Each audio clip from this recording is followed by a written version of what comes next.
लेकिन हम आपको दिनों घड़ी नहीं बताएंगे, हम आपको सिर्फ वो साल बताएंगे जिस साल में वो आने वाले हैं।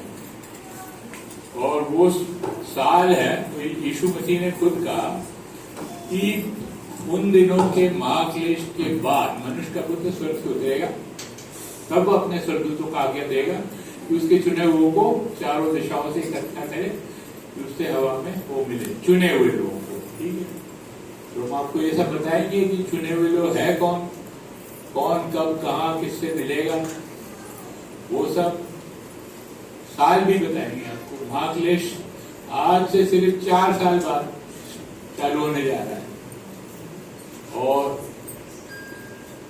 7.5 साल बाद 2030 के अंत में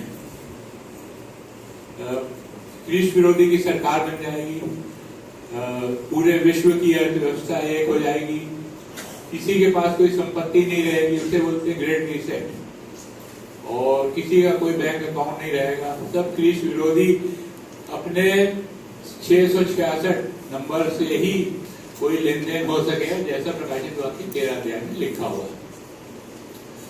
तो ये जो है समय का ज्ञान और परमेश्वर के वचन का ज्ञान ये देने में आए हैं। तो यदि कोई भाई हमारी पढ़ने में अगुवाई करे तो एक तो ये है कि आप पढ़े होशे 4:6, होशे 4:6 में लिखा है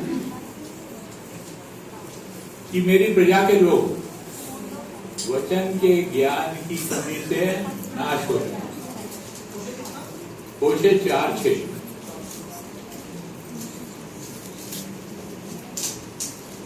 के लोग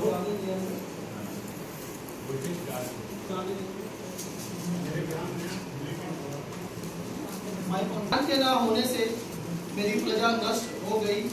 तूने मेरे ज्ञान को तुच्छ जाना है, इसलिए मैं तुझे अपने याजक रहने के अयोग्य ठहराऊंगा। इसलिए कि तूने अपने परमेश्वर की व्यवस्था को तज दिया है, मैं भी तेरे बाल बच्चों को छोड़ दूंगा।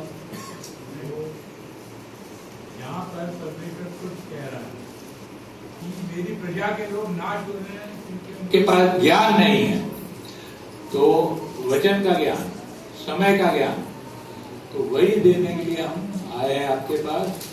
और ये बातें सुनने के लिए अधिकांश चर्च और पास्टर तैयार ही नहीं है।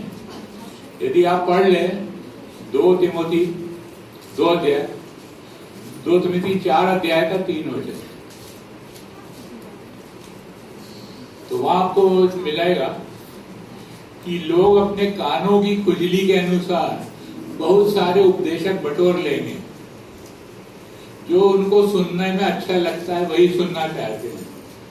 महाक्लेश आने वाला है, मुसीबत का समय आने वाला, कोई नहीं सुनना चाहता, सब अच्छा सुनना चाहते हैं। लेकिन फिर परमेश्वर ने क्यों लिखवाया, क्यों दिया प्रकाशित वाक्य? और ये एकमात्र पुस्तक है जिसको पढ़ने वाला और उस पर चलने वाला वो आशीषित है। तो आप अनुग्रह, मेरा अनुरोध है आपसे, विनती है कि आप लोग रोज प्रकाशित वाक्य पढ़ें, पुस्तक पढ़ें, जिससे कि आपको आगे आने वाली घटनाएं क्या होने जा रही है वो पता लग जाए, जिससे कि आप पूर्ण रूप से तैयार हो जाए उसके लिए, उसकी प्लानिंग कर ले। ठीक है, अब ये ना सोचे कि इधर घर मकान बनाना है, उधर ये करना है, जमीन खरीदना है, वो सब विचार छोड़ दें, क्योंकि मकान सब यहीं रखे रह जाएंगे। यीशु मसीह आएंगे तो ये सब यहीं रखे रहे, लेकिन जो आत्माएं आप लोग जीतोगे वही आपका धन है, वही आप को स्वर्ग में मिलेगा। ठीक है, तो ये भी आपने 2 तिमोथी 4 अध्याय 3 वचन, क्योंकि ऐसा समय आएगा जब लोग खरा उपदेश न सह सकेंगे, पर कानों की खुजली के कारण अपनी अभिलाषाओं के अनुसार अपने लिए बहुत से उपदेशक बटोर लेंगे। अपनी अभिलाषा के अनुसार, कानों की खुजली के अनुसार बहुत सारे उपदेशक बटोर लेंगे। यही समय है। और ये जो दशक है 2020 से लेके 2030 तक का, ये है बहुत ही महत्वपूर्ण दशक, जो कि कभी भी मानव इतिहास में रहा हो, ऐसे समय में हम जी रहे हैं। ये समय ऐसा है जब परमेश्वर की सबसे बड़ी कटनी फसल तैयार है। आत्माएं बचाना है, और कितनी आत्माएं बचाना है ये भी परमेश्वर ने अपने लोगों को बता दिया है। आप पढ़े आमोस 3:7, वहां ऐसा लिखा है कि निश्चित रूप से यहोवा कुछ भी नहीं करेगा जब तक वह अपने नबियों को पहले से ना बता दे। तो आजकल अपने नबियों को परमेश्वर सब कुछ बता रहा है कि वो क्या करने जा रहा है, क्या होने जा रहा है। बड़े बड़े पहुंचे हुए नबी, छोटे मोटे नहीं जो ये बोलते हैं आज ये हो जाएगा कल ये हो जाएगा, वो सब बेकार है। लेकिन बड़े बड़े पहुंचे हुए नबी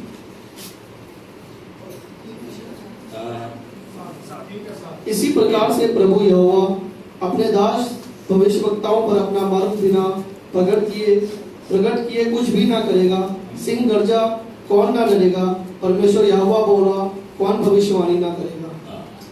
तो ये अंतिम समय है, इसमें परमेश्वर क्या करने जा रहा है वो सब भविष्यवक्ताओं को, नबियों को बता दे रहा है पहले से। और क्या बता रहा है, वही संदेश हम आपके पास ला रहे हैं।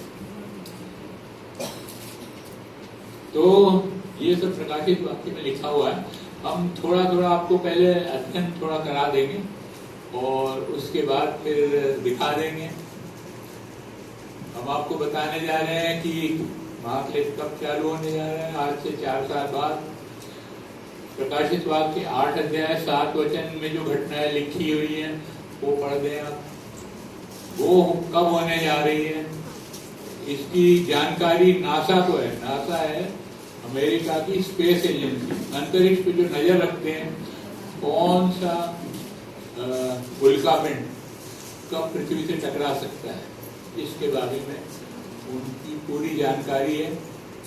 और वो जानकारी देंगे आपको, वो पढ़िए।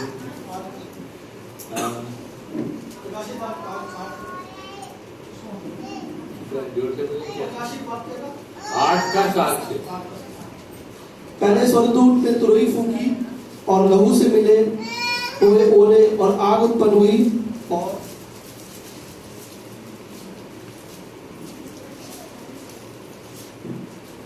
और पृथ्वी पर डाली गई, और पृथ्वी की 1/3 जल गई और पेड़ों की 1/3 जल गई और सब हरी घास भी जल गई।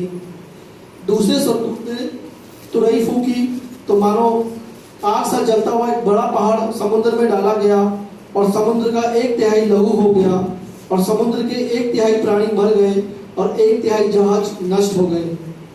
तीसरे स्वर्गदूत ने तुरही फूंकी और एक बड़ा तारा जो मशाल के समान जलता था स्वर्ग से टूटा और नदियों की 1/3 पर और पानी के सोतों पर आ पड़ा। उस तारे का नाम नागदोना है, और 1/3 पानी नागदोना सा कड़वा हो गया, और बहुत से मनुष्य उस पानी के कड़वे हो जाने से मर गए। चौथे स्वर्गदूत ने तुरही फूंकी और सूर्य की 1/3 और चांद की 1/3 और तारों की 1/3 पर आपत्ति आई, यहाँ तक कि उनका 1/3 अंक अंधेरा हो गया और दिन की 1/3 में उजाला ना रहा, और वैसे ही रात में भी। जब मैं फिर देखा तो आकाश के बीच में एक उकाब को पड़ते। Thank you. तो ये जो घटना यहाँ लिखी हुई है, आकाश से एक तारा टूटा जो नागदौना कहलाता है और पृथ्वी के पानियों पे आ पड़ा, ठीक है। और इसका एक भाग उससे पहले समुद्र में लिखा हुआ आग का जलता हुआ, दूसरे स्वर्गदूत ने तुरही फूंकी तो आग सा जलता हुआ बड़ा पहाड़ समुद्र में डाला गया। इस घटना को परमेश्वर ने अपने नबी को दिखा दिया दर्शन में।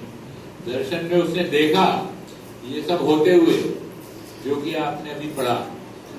और ये बहुत पहुंचा हुआ नबी है, इसकी हर बात में विश्वास किया जा सकता है, क्योंकि 2012 में इसने नबूवत कर दिया था कि उस समय का जो पोप है, पोप बेनेडिक्ट, वो रिजाइन कर देगा, जबकि 600 साल से किसी भी पोप ने रिजाइन नहीं किया। और उसकी बात बिल्कुल सच हुई और वो बहुत पहुंचा हुआ है, अच्छा ज्ञानी है, पुस्तकें भी लिखता है, रिसर्च करता है। और उसके दोस्त जो है वो नासा में है, अमेरिका की स्पेस एजेंसी में, अंतरिक्ष की एजेंसी में दोस्त है। उसके दोस्त है अमेरिका के जो सेना है उसमें दोस्त है। तो जो उसने दर्शन देखा वो यही देखा जो अभी आपने पढ़ा कि आग से जलता हुआ बड़ा पहाड़ समुद्र में डाला गया, समुद्र की 1/3 नाश हो गई, जहाज नाश हो गए, जीव जंतु मर गए। उससे पहले स्वर्गदूत ने जब तुरी भोगी थे उससे, तो ये क्या है, बड़े पहाड़ के साथ में लाखों करोड़ों छोटे चट्टाने भी पत्थर भी आते हैं। तो वो जो है पूरे पृथ्वी के आप अंदाज नहीं लगा सकते। 1/3 पेड़ों में आग लगा देंगे, 1/3 पेड़ मतलब करोड़ों पेड़ जलेंगे। ये आग, अब ये कैसे आग लगती है ये भी हम आपको बता दें। ये जो पहाड़ उल्कापिंड है जो आगे गिरने वाला है, इसकी तारीख भी नासा को पता है, क्योंकि वो सब चीज का ध्यान रखते हैं। कब कौन सी चीज पृथ्वी से टकरा सकती है ये उनको पता है। बल्कि जब ये नबी ने इस दर्शन को देखा तो नबी का नाम है टॉम हॉर्न। तो उसको परमेश्वर ने दिखाया आग से जलता हुआ पहाड़ समुद्र में डाले जाते हुए, और उसको एक शब्द भी सुनाई दिया, और वो शब्द था अपोफिस। अपोफिस है यूनानी शब्द, क्योंकि नया नियम पहले सब यूनानी भाषा में ही लिखा गया था, बाकी सब अनुवाद है। तो अपोफिस नाम का जो शब्द है वही अंग्रेजी में बाइबल पढ़ोगे तो जो आपने पढ़ा नागदौना हिंदी में